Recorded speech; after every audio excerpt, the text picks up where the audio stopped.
Hello and welcome to Cinema Eclectica. Like the rest of the UK, we are coming to you live from a 6-mile queue outside Sports Direct. We are the Geek Show's dedicated movie podcast. I'm Graham, and this week I'm joined by Sarah. Hello. And I really want that tracksuit. And Rob. Hello, you distracted me from peeing on racist statues. So sorry. It's the sensation that's sweeping the nation.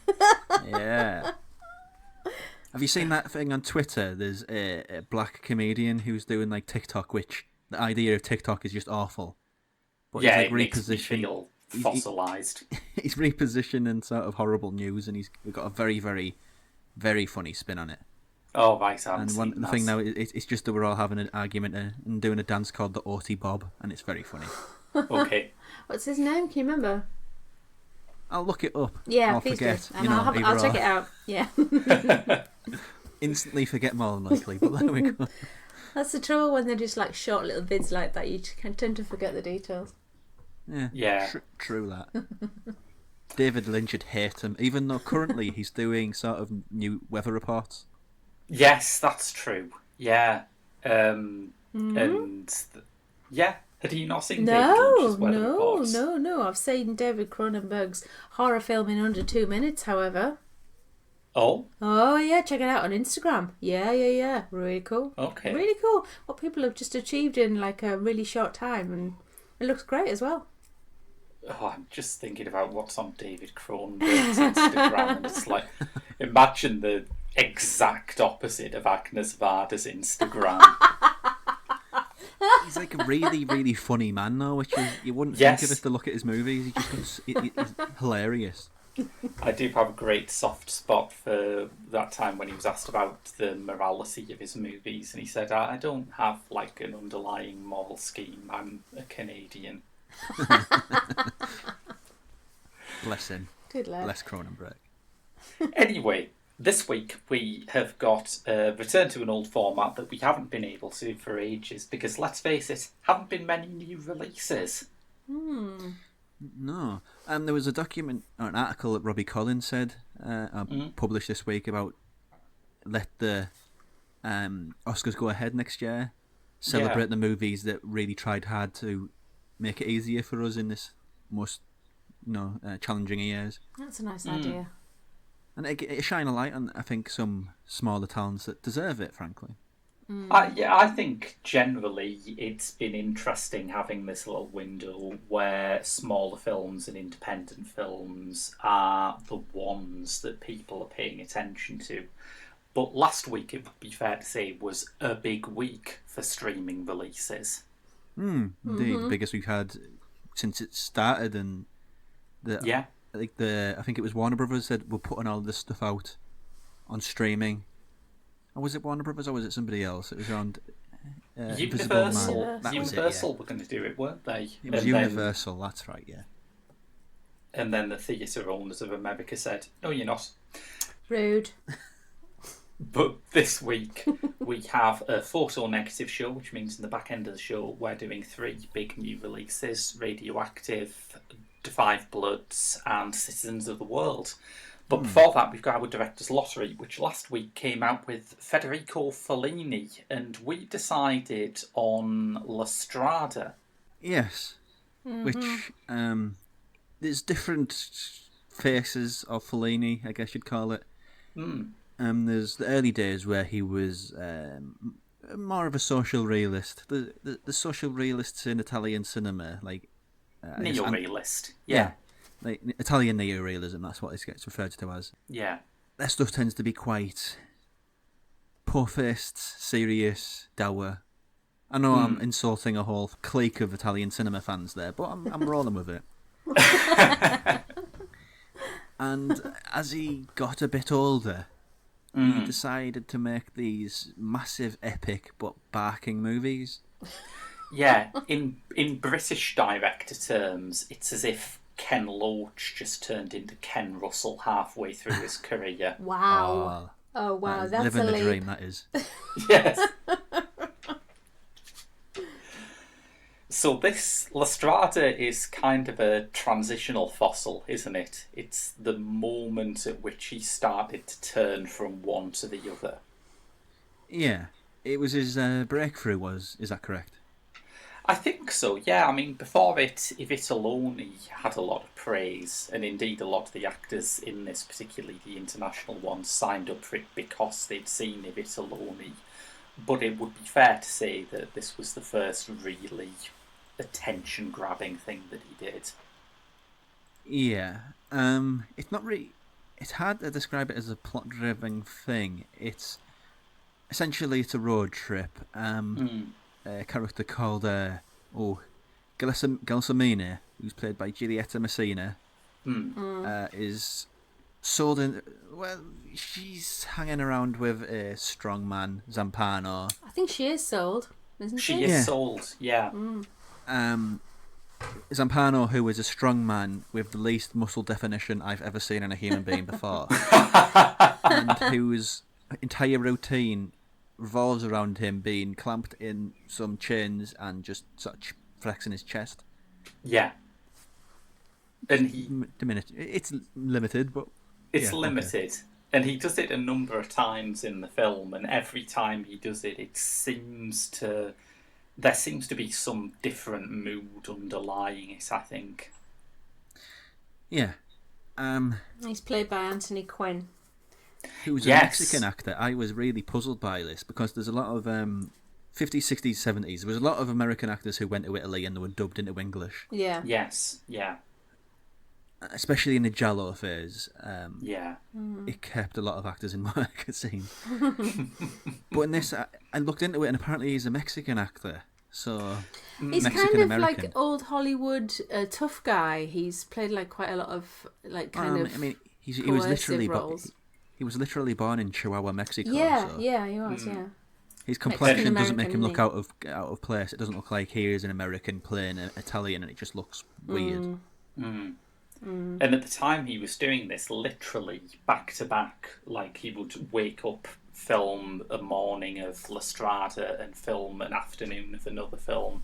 At the time he was double banking this, playing the lead role in a biopic of Attila the Hun. Wow. That sounds like him. That does sound like him. Do you think nowadays it would have been Danny Trejo? Maybe, yes. A bit of a pull for him to be a convincing Italian. I think that one. Yeah, because Quinn's speciality, which is a bit hashtag problematic now, but it made him a legend, was that he was someone who could basically play any ethnicity. Like, if you had a part in your script and it called for someone who was brown enough, call Anthony Quinn. It's kind of a similar role to what Keenan has in Key and Peele. Yes. He's ethnically ambiguous in a lot of those sketches. I was going to go for Alfred Molina, but yes. Keegan-Michael Key is a funnier comparison. Yeah. It's an interesting film, this. Yeah. Because the lead performance by, names, what's she called? Giulietta Messina. Yes. It's miraculous. Not in the sense of what she says and how she says it. It's just her expressions. And it's funny that it's also sort of a lot of the more famous images of this movie have her made up as a clown, which isn't that often in the movie, actually. Yeah. Fellini was a member of the last generation who seemed to actually like clowns. Yeah. But clowning in mainland Europe is a very, very serious thing. You can go to like clowning school, and it's about sort of self-expression and finding your inner clown. Yeah. Yeah. Certainly in Italy, where they have that whole tradition of the what's it called? The commedia dell'arte. Yeah. That's it. Commedia dell'arte, where you have those archetypes, and it includes like the sort of sad clown feel, and you get it in opera as well with is it Punchinello? I'm not sure anyway, but yes, it's a really sort of it's a really sort of there's 5 or 6 stereotypes, and they have influenced theatre over here after the Renaissance, and they're sort of stereotypical. The sad clown, the romantic lead, the evil villain. Those types sort of carry through and are very influential in our cinema as well over here. And that character, hers, it's very much the sad clown, because the way she carries her face, she has about the most expressive eyes I've ever seen. Yeah, big eyes. She carries the movie through the way she just looks at people, which is remarkable, I think. And this strange kind of babyish face. She reminded me slightly, when I first saw her, before she's in the clown makeup, of the lady in the Radiator from Eraserhead. Wow. Okay.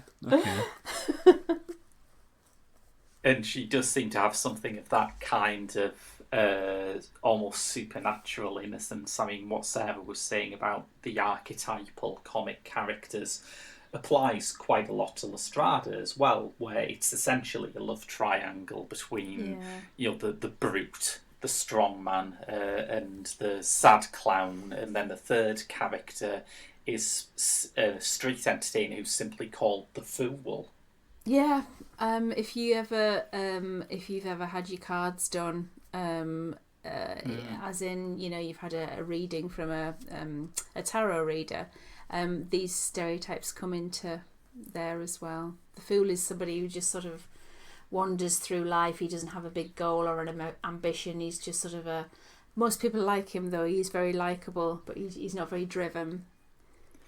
Well, it goes back as well to theatre in the Elizabethan and Jacobean ages in Britain, where a lot of people are confused nowadays when they go and see a Shakespeare play, and sometimes the fool isn't that funny, but that's not what Fool is for. The fool in King Lear is not there to give you loads of ruffles, because it's King Lear. It's the most depressing play ever written. He's there to speak truth. That's what the fool is for. Yeah. This movie has a lot of consistent themes with a lot of Fellini's work, early work. It doesn't say where it's set, I don't think, but given the consistency of other films, it's probably taken place in the south of Italy, where the poverty was rampant. Yeah. And the way I read certain characters anyway is, in the Anthony Quinn character, he was kind of satirising the boneheaded machismo, sort of the strong Italian archetype, the strong Italian man, and kind of making him a fool, really, going to what you were just saying. It was a clever ploy, I think, as a character bait and a character motivation. It must have been very hard to do that and Attila the Hun. Yes. I'll be honest. Which makes me respect that performance a little bit more. I mean, fair enough if you're trying to juggle the two. That's a deal. Yeah, never try and juggle Attila the Hun. The guy's way heavy.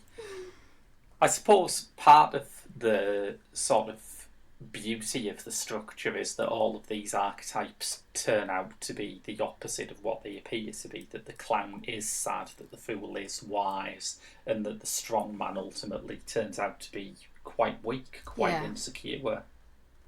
Yeah. There's a great speech towards the end by the fool. It says, everything has its purpose, even this stone. I don't know what the purpose of the stone is, but it has value in this world. When he's trying to talk to the female lead, I'm terrible with names. Gelsomina. Because she's kind of created a situation for herself where she's almost umbilically tied to Anthony Quinn's character, even though it's clearly bad for her. Yeah, even though she's clearly talented enough to have a very nice career of her own. Like the trumpet motif throughout it is quite touching and beautiful, I think. Musical motif, anyway. This whole Stockholm Syndrome thing going on. And I think it helps it that, I mean, maybe a later film might actually define it as Stockholm Syndrome, which hadn't been named at the time this was made, or might sort of go into the psychology of it at least. But here it's just a thing that is unspoken, and it sort of simmers, and it's never quite explained what binds these two people together, even though they are in this absolutely toxic relationship. And I think there's a great depth and dramatic confidence in that. Ending something, isn't it? The ending is incredible, yes. I don't think you can really say much more than that, but it takes a brave director to do that. Maybe I've been conditioned by Hollywood always having this positive ending. Yeah. But that's about as far away from positive, and it's ultimately heartbreaking, for the characters and the arc that they go through. And just the scale of the emotional gesture in it, how sort of big the acting is.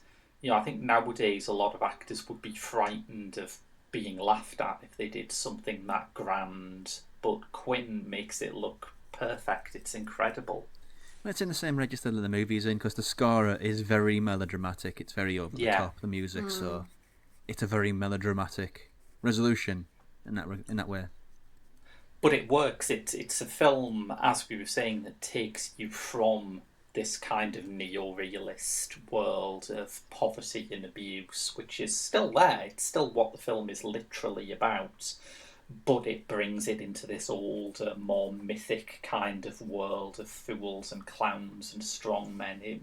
It takes absolutely basic, miserable, hard scrabble life and makes these people gods. I think it's incredible. Yeah.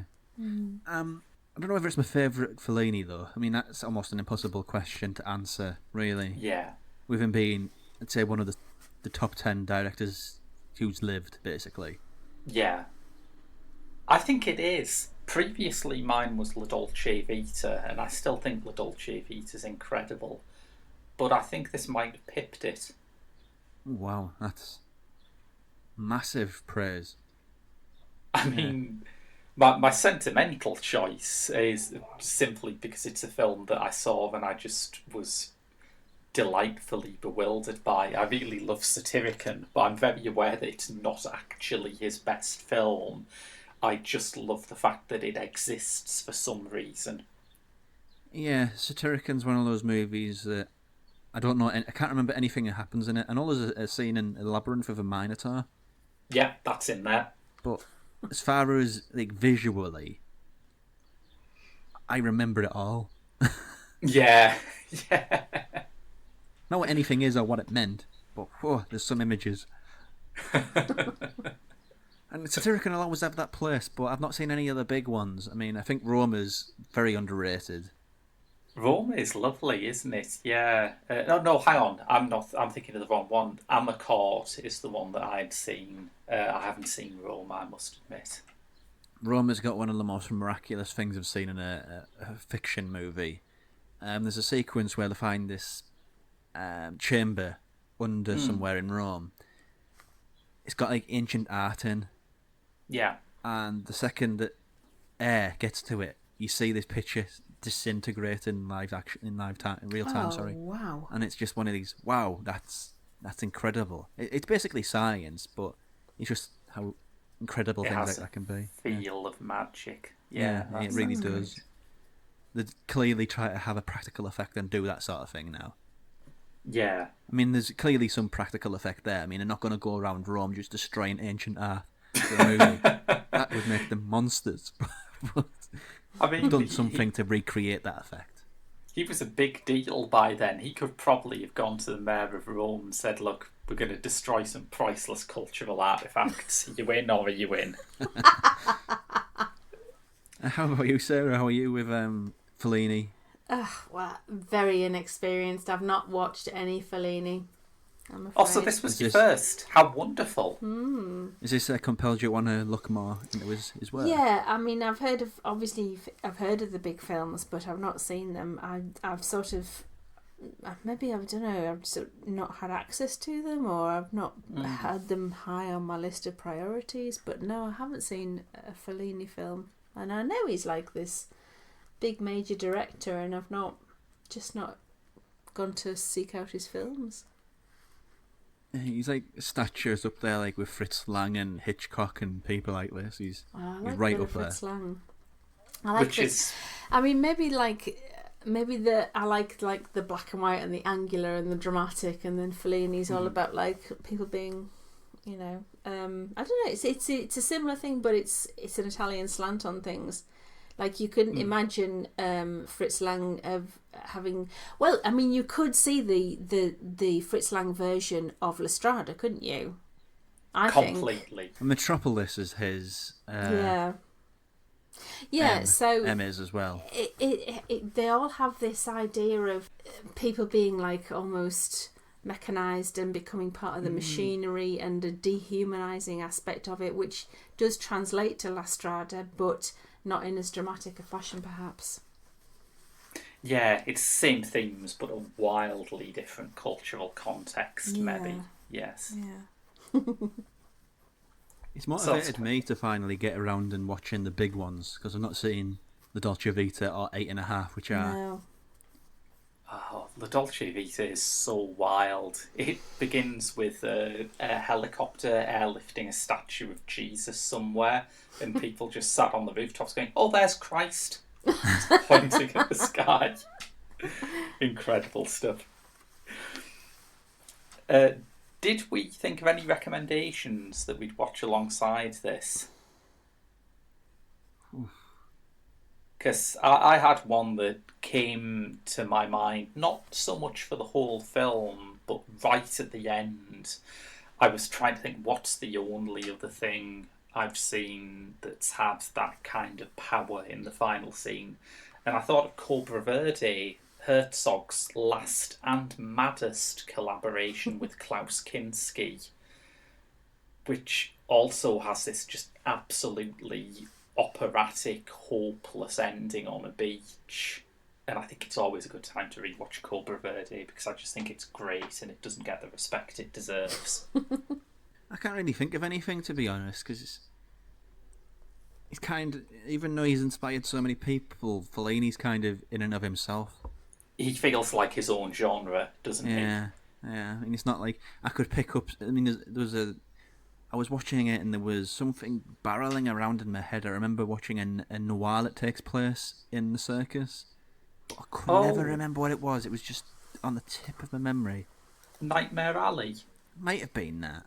Yeah. With Tyrone Power. I think so, yeah. I mean, that might work in the loosest possible sense, and they both take place in and around the circus, but it's a slim connection. I think it's a pretty good one. I like that.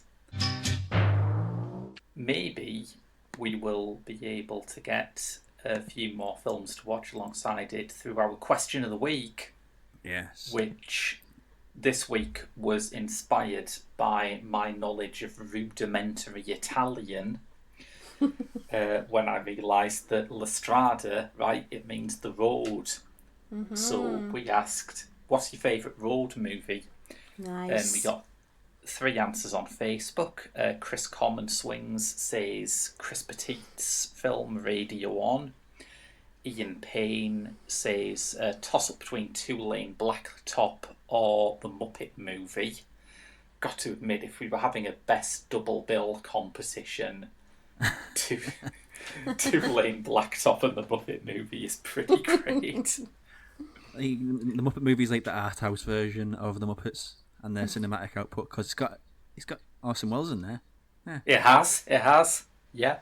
And I think Two-Lane Blacktop is very much, it's very much Monty Hellman's equivalent of the Muppet Movie. Okay.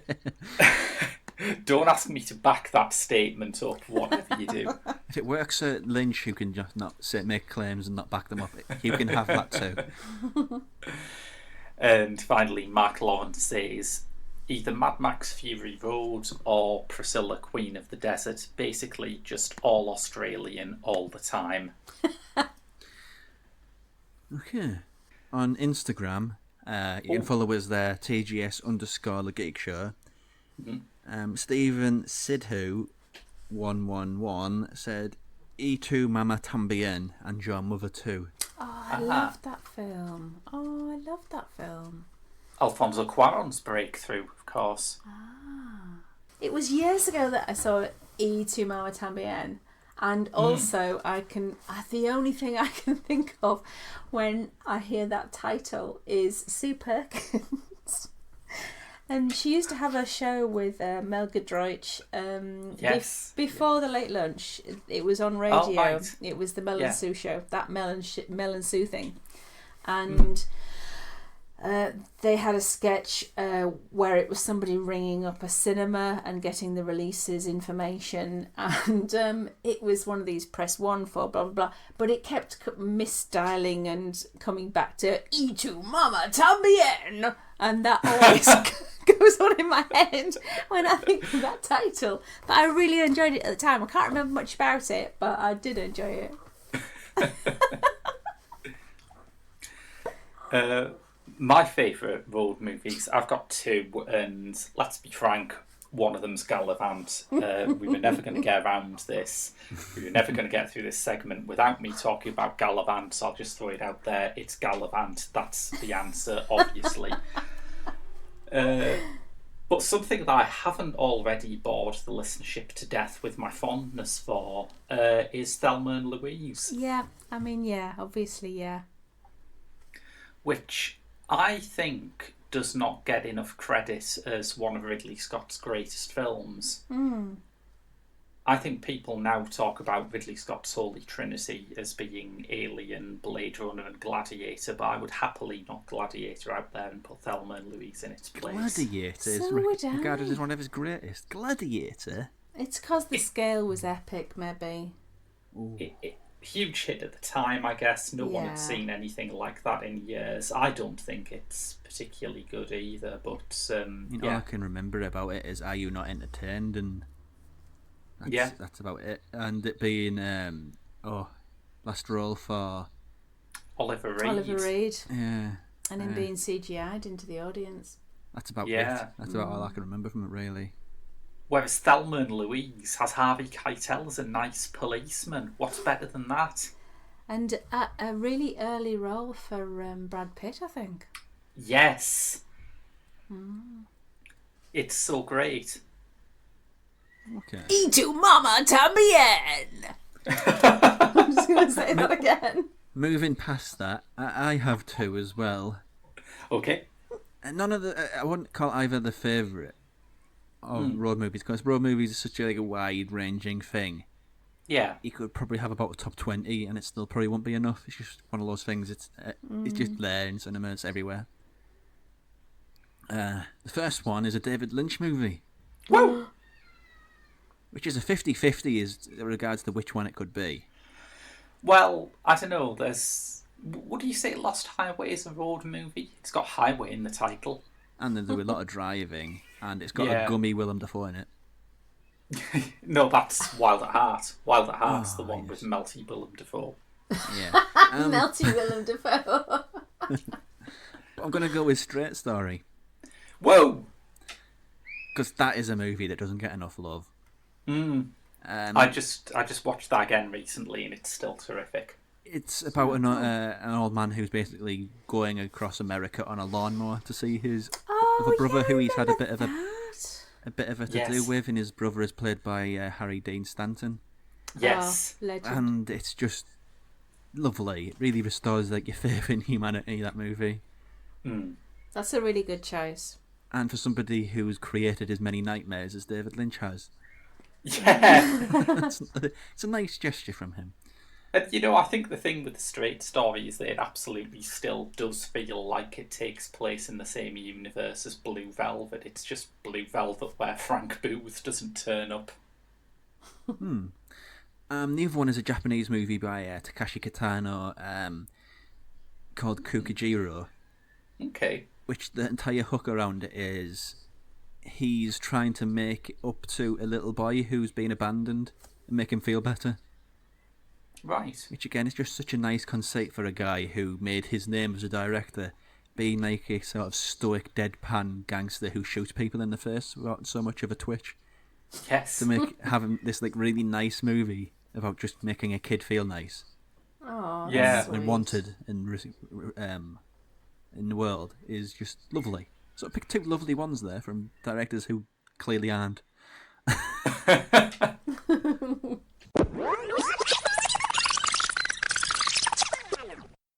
Hey, this is Veronica Taylor. And I'm Ash Ketchum. Geek Show, I choose you! Unsure if your Spider-Man is amazing or spectacular? Infinitely confused by Crisis on Infinite Earths? Or does the mere thought of X-Men continuity make you tremble? Then 4Panel is the podcast for you. Join me, Andrew, and my co-host Robin Mick as we guide you through the weird and wild world of comics. We'll talk about the secret origins of your favourite characters, delve into the craziest events of comics past, and review the hottest new graphic novels that you might have missed. That's 4Panel, a part of the Geek Show Podcast Network, available wherever podcasts are found. So if you're enjoying what you're listening to, there's lots of ways you could help us out. The first and simplest way is you could simply write a review for us on your podcast provider of choice, particularly if it's iTunes. It sounds simple, but it really does help. Yes. Even if it's just a short one. Yes. Yes. Write reviews. Come on, guys. Yeah. You say you've got a second opinion now, it definitely helps. Yeah, I completely agree with you, Graham. I think we should need more reviews. What's your opinion on Patreon, Sarah? I think join it. Yeah. I think subscribe. I would agree with that. Yeah. I mean, I've weighed up the options, but I think subscribe. We all agree with that, which is why we are currently in the midst of recording exclusive Patreon content, which will be released to Patreon donors very soon. Yeah. Oh, we spoil them, really. We really do. I know, right? Okay, no time to lose. There is actually time to lose, but I just wanted to, feel important for a bit. We are heading into the photo negative part of the show where we all review new releases. And Sarah, I believe you're up first. Yes, I have taken Radioactive to have a look at this week, which is last year biographical film about Marie Curie and the discovery of radioactivity. The discovery specifically of polonium, which never gets any publicity at all, but also radium. Yes. I mean, nobody talks about polonium, do they? It's not one of the cool kids. No. Not unless a Russian spy gets murdered or something. That's about it, really. Yeah, it's on the end of an umbrella, or it's nowhere. I understand. So yes, it's directed by Marianne Satrapi and it stars Rosamund Pike as Marie Curie. And apparently the film is based on a graphic novel by Lauren Redniss, which I didn't realise. I figured that you have something in history, it's down in the history books, and that's what you base a film on. But no, they've taken an alternative stance and gone for a graphic novel as the source material, which I think is a really nice idea, actually. I love involving graphic novels and things. I love the fact that graphic novel is becoming a big groundswell thing now. Yeah. Okay, so it stars Rosamund Pike as the aforementioned and Sam Riley as her husband, Mr. Curie. Pierre, wasn't it? Pierre, yes it was. I just sensed you forgetting that in the middle. How did you sense that? That's amazing. Mr. Curie. And we've got Anya Taylor-Joy in there, and Uri Barnard, and also Simon Russell Beale, who we were chatting about last week or the week before, and saying, how is Simon Russell Beale not a big major film star, because he's so good at the old acting. Yes. But he's in this as kind of an opposing force, the tradition of male science, the head of a male scientific institute in France, and he inhabits the role perfectly. I think it's a fairly standard role that's been, tread before by numerous people as the traditional standard against which the new will sort of butt heads. Did you notice my sound effect there? Butting heads. That was... that does sound exactly what a butt sounds like. Well, thank you. A headbutt. Yes. So yes, Simon Russell Beale, awesome guy.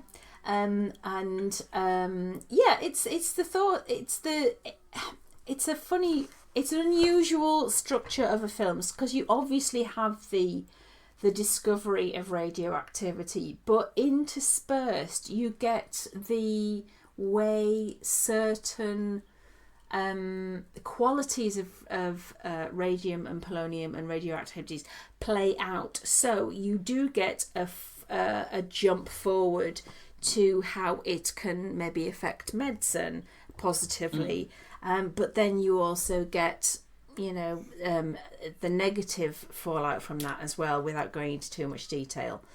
The operative word, fallout. Yeah, little boy, yes. So it's an interesting structure for that, and it makes it more exciting because unfortunately one thing that I felt this story lacked was any kind of I didn't get a feeling inside. I just felt like it was facts being laid out, and now we're doing this thing, and now we're on to the next thing, and now bish bash bosh, and then it's the end. And I wanted more heart to this movie, and she was she is depicted by Pike and by the scriptwriter as a very driven woman, and obviously really annoyed that Pierre gets nominated for the Nobel Prize, and she is kind of in the shadow of that at home looking after the kids, because God, 'twas ever thus. But I wanted more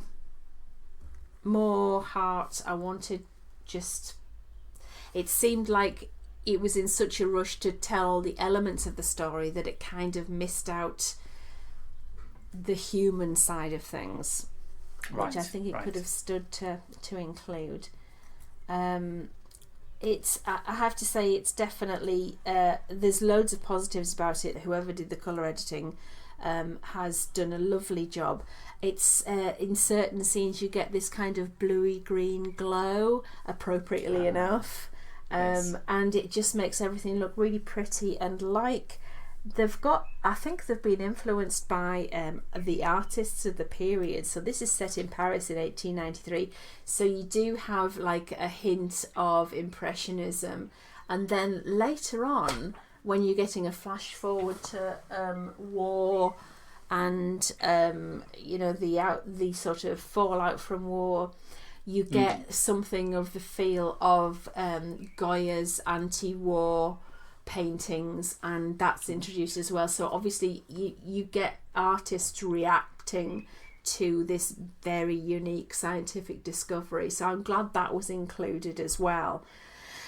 You get a very famous flash forward to 1961 Nevada, for instance, which has been it's been depicted in a number of different ways, and you get a flash forward to a 1986 terrible, horrendous accident, and it gives you something of the feel. I love the way they did that. Actually, they really brought it back up to date, with the relevance to something happening historically that we are aware of actually in our lifetime. So I think that's a very appropriate thing to do. And posing the eternal question, the Jurassic Park question. The question is not whether we could, is it more whether we should. And you have a quick mention, actually, the composer, who's that? Evgeny and Sasha Galperine. The music in this is really intriguing. It's not anachronistic. What's the word? It doesn't fit into the period. Is that anachronistic? That's anachronistic. That's anachronistic then. Yeah, so it doesn't. It's modern music, and it sort of pulsates throughout the historical scenes, but it's nicely appropriate and unique. I've not heard it before, and it sounded great. So like Tarantino using hip hop in westerns, that sort of technique. Yeah, that same idea that sort of almost snaps you out of it, and again tries to place your attention on the modern aspect of this, the fact that this is still playing out today. So I think it's a nice way of making, on a number of like different fronts, trying to make this old-fashioned discovery right up to date and bring it up to date. But like I say, I'm a bit lacking in the heart of it.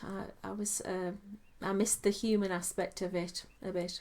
Would that maybe be a point, though? Because science and the heart are kind of separate from one another, especially in movies. They're supposed to be, but they were obviously very passionate about finding out about this particular element, and they were just very driven and just going, oh, look what happens if I do this, and blah blah blah, photography, this has happened on this sheet of... So Star Trek talk. Yeah, insert the thingy-majig scientific paragraph here. Insert the thingy-majig in the wing-wang, and there you go, we've got oobly-boobly when we're done. Are you sure that's Star Trek you've been watching, Rob? No, I'm not sure what it is. The interesting quote from it is that she is refused a place at the French Scientific Institute because, and I quote, your equipment takes up too much space. So, God, honestly, the battles continue. And the later quote is really interesting. It's not a quote, it's the fact that they were selling tickets at 50 cents to view, you can buy a ticket to view the first atomic bomb blast in Nevada in 1961. They sold tickets to it. Wow. I'd be quite glad if I missed out on that. Yeah, how astonishing is that?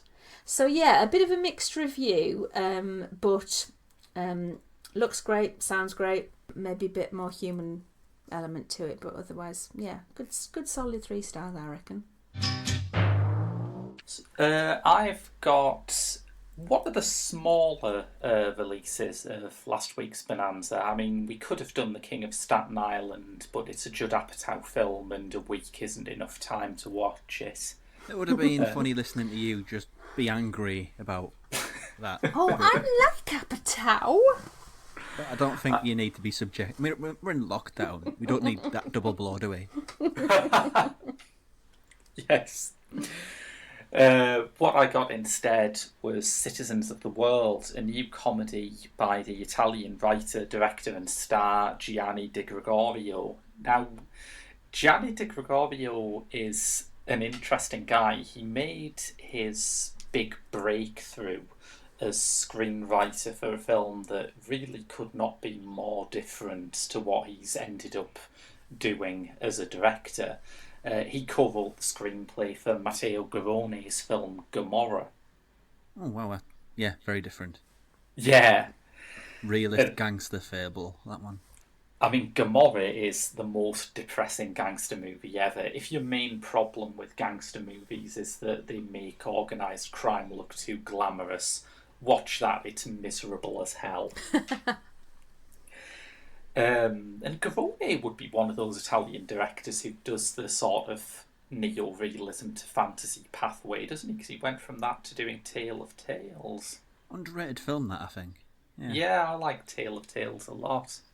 But anyway, once Di Gregorio had written Gomorrah, he immediately made his debut as a writer and director, which was a film called Mid-August Lunch, which came out in about 2008, I think. Very subtle, very laid-back comedy drama about, as the title implies, the restaurant industry, which really caught people off guard. But it launched a new career for him, not just as director, but as a kind of hangdog comic actor who often takes the lead in his own films, who is often, though he isn't in this new one, is often called Gianni. You know, you think of him as a kind of Italian Larry David, and you're getting a bit of the measure here. I hadn't seen any of the films he'd made since Mid-August Lunch. I had quite happy memories of Mid-August Lunch because it felt like the kind of very small-scale, laid-back indie that proliferated in the 2000s, but people don't make so much now. I think it might be a product of like economic anxiety that's so hard to get an indie film off the ground now. Everyone thinks, oh, I'd better stuff everything into it in case we're not allowed to do another one. the idea of making a film just about a middle-aged guy just making some dinners just goes out the window when you're under those conditions. So part of the pleasure of Citizens of the World for me, and there are a lot of things about it that are pleasurable, was about getting back into that kind of mid-August lunch groove.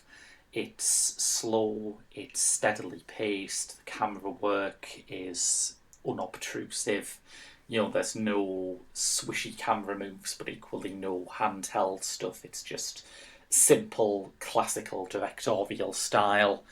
And I liked that. I liked being able to sink into each location. I think that this kind of hangout movie is something that cinema does uniquely well, because you can see and hear everything. In a novel, it might just appear slight. In a stage show, you won't get the full effect, but when you can see them, walking down the street or pouring the wine or making the food, there's an extra kind of immersive quality to this kind of story.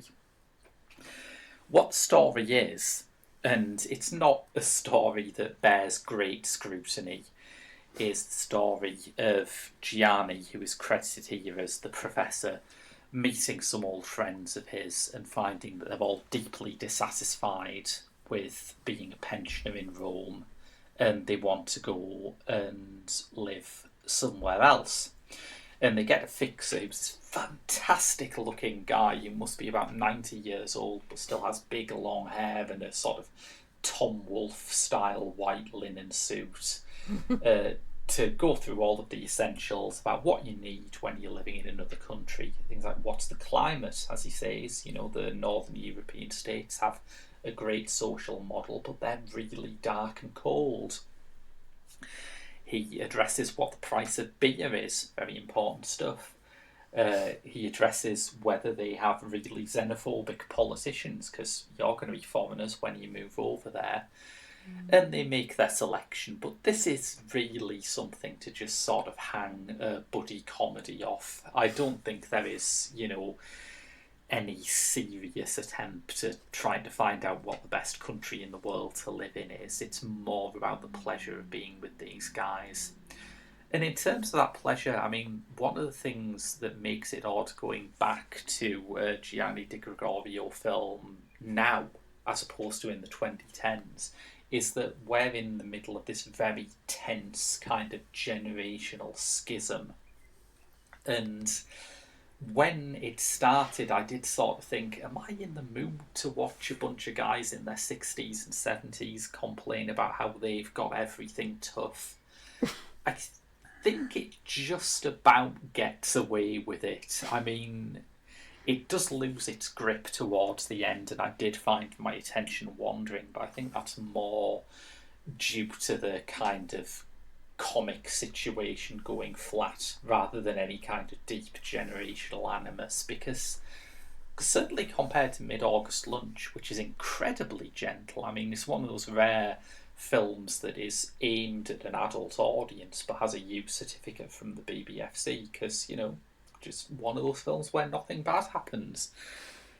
Compared to that, there is a slightly spikier mood in Citizens of the World. The professor's old friend, Giorgetto, complains that he's getting the state minimum pension, to which the professor replies that, during his working life, he did do the state minimum work. So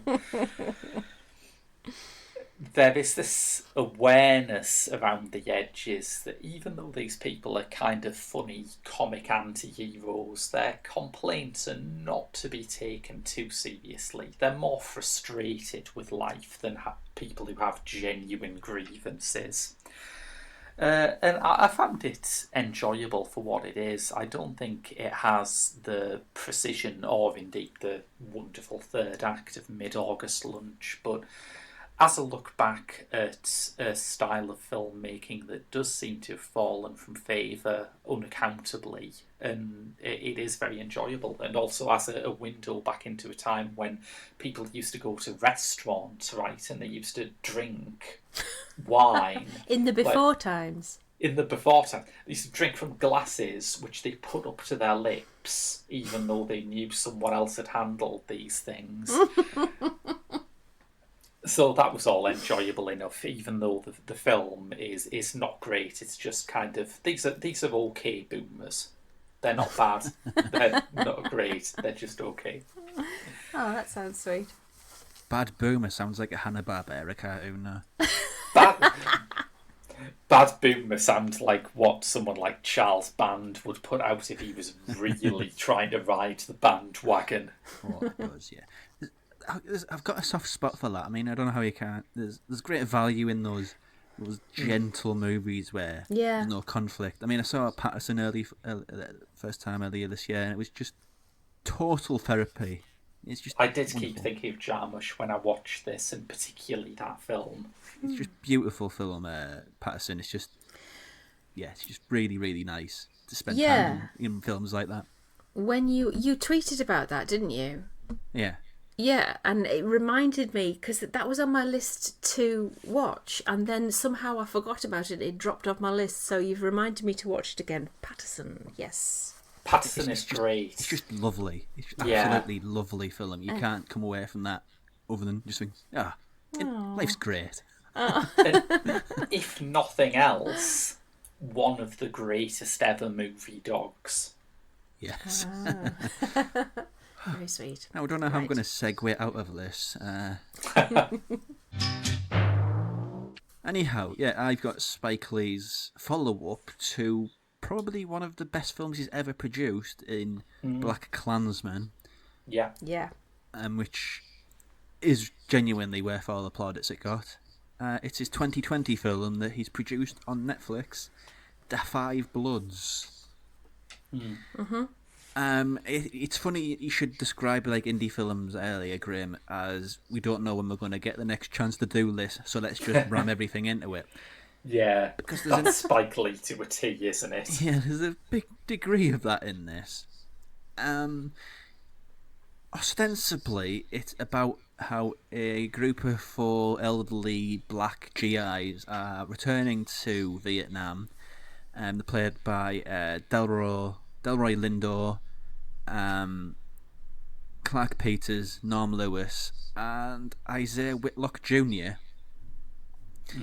They're going to Vietnam to recover the body of Stormin' Norman, their squad mate, played in extended cameo by Chadwick Boseman of Black Panther. Yeah. Also, they're going to find some gold that was lost.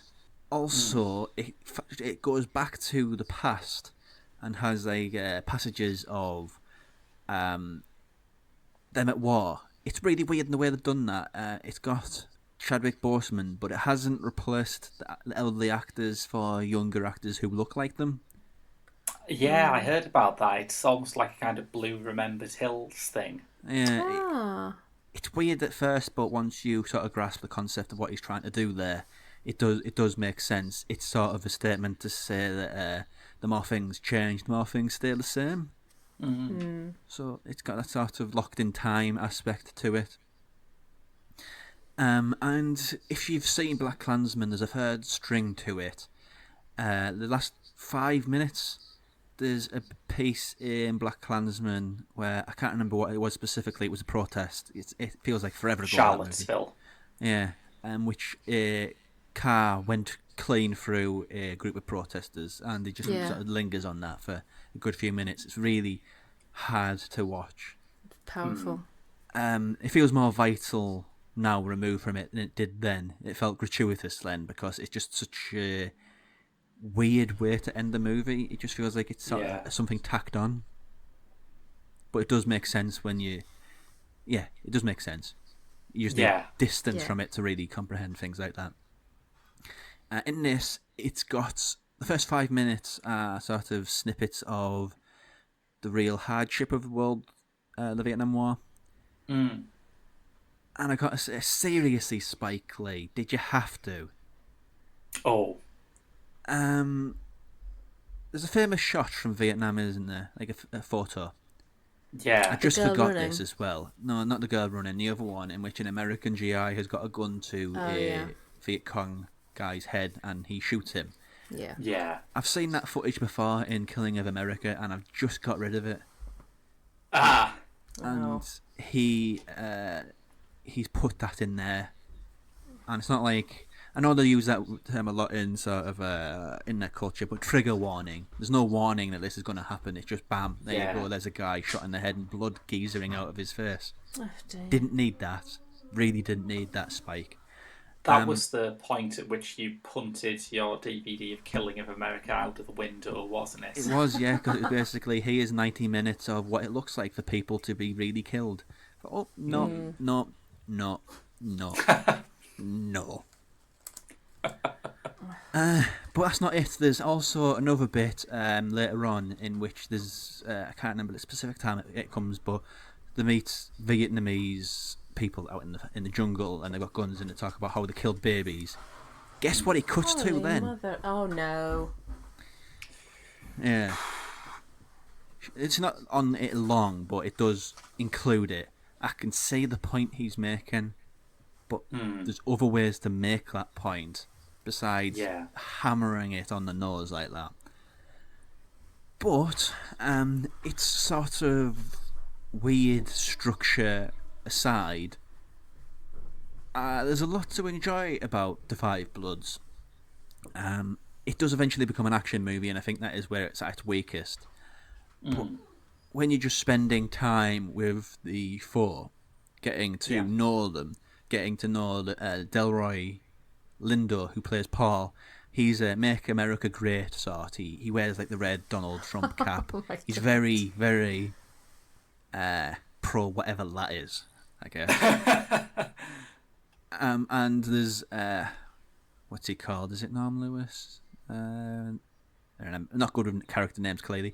Clark Peters, who's kind of like the moral epicenter of the movie, who is also great. He's got like connections to Vietnam as well. But you really get a sense of who these characters are. But the plaudits really have to go to Delroy Lindo, who he's just paranoia, and he is the stereotype of what a damaged war vet would be. But this is not the sort of character or role that a black actor would ever get to play. Yeah. And it's an opportunity that he really relishes, and he's really despisable. But it's also a great performance. And that's the mark of a great acting turn, when you can respect somebody even though they're just utterly unlikable in every way, shape and form. There's smaller roles towards the end. Melanie Thierry is one of the... she's clearing mines in Vietnam. Her character comes into it towards the end. There's some gore effects. It sounds like it. There's one big gore shot, and it looks kind of plasticky and weird, but it's the emotional effect of what happens at that time that really is more important than practical effects and whatnot. Yeah. Genuinely speaking, it's a movie which has a lot to say. It ends like Black Klansman does, with a cutaway to a meeting of members of Black Lives Matter, which is really bizarre timing. I know Black Lives Matter isn't a new outfit by any stretch, but at the same time, with this being released, and that scene at the end, it feels uncanny. Yeah, but at the same time, that's kind of the point, isn't it? That was mentioned earlier with the Chadwick Boseman character. The more things change, the more they stay the same, and the fact that that is relevant now, just as much as it was when he shot it, is kind of the meaning behind The Five Bloods and the real point behind it. Yeah, it's a troubled film, I think, but it's one of those films where it's so much going on and there's so much different that there's really a lot to take from it. My major criticisms would be the YouTube cuts, I'd call them. It just sort of drops. This reminds me of the time of this person, like the first person who, I can't remember what the exact case was now. The first person out of slavery who was a landowner, I think, was one example. Yeah. It just sort of slaps the image over him, like somebody's doing an essay on YouTube and they just and making a reference to someone, so they just put an image over the top of what I was playing. Right. Yeah. So those sort of out of the blue cuts, the graphic shots and pictures, nobody needs that. It doesn't help you make your point. But generally, there's a lot going on here, and then there's a lot going on here which is really rather good. It's not a Black Klansman level, it's a good way off that, but yeah, it's an interesting film, I think, The Five Bloods. Well, I think that about wraps it up for this week. Oh, that it does. That it does. Next week, we've got another new Netflix thing. Our film of the week will be Wasp Network, which I haven't read up on. I assume it's something like Jerry Seinfeld's B-movie. That movie exists, doesn't it? How have you forgotten the B-movie exists? Do you just not talk to any millennials? No. The whole concept of that movie was it's a dad joke. You get it. Yes. Get it. No, Wasp Network is the new film from Olivier Sayas, who did Carlos, Personal Shopper, Clouds of Sils Maria, Irma Vep, and many more. And it's about a real-life network of Cuban spies in America during the 1990s. It has Edgar Ramirez and Penelope Cruz in it. And Gael Garcia Bernal. Hello, ladies. Does it have Gael Garcia Bernal? I Apparently did not it does. realise we had themed this week by accident. Are you still fixating on E Mama Tambien? Y tu mama también.